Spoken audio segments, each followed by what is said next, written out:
So what's a tough conversation that you've been meaning to have? I was doing some consulting with a client recently, and he had this conversation that he needed to have with one of his business partners. And he had literally been delaying it for over a year. And it basically was to the tune of thousands of dollars. And I knew that this was in his best interest. And I texted him the next day and I said, would it be okay if I held you accountable to having this conversation?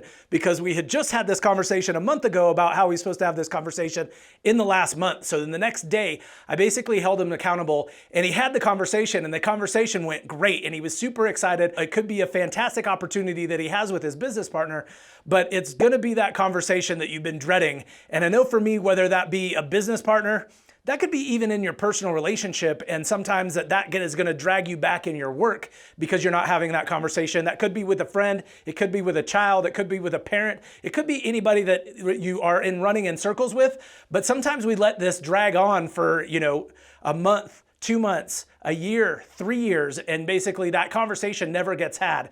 So I would highly recommend working with a coach or somebody that can help hold you accountable sometimes to let them know about this conversation that's been in your head and basically pushing you over the edge to have that conversation. I know that I've done it as well, so I'm definitely not calling the kettle black. And I know that I've been in those positions where it's just so difficult to have that conversation. But I would just encourage you to have a mentor and or a coach or somebody that can help hold you accountable to have that conversation. Either that or just do it. So if you found this helpful, make sure to subscribe for more.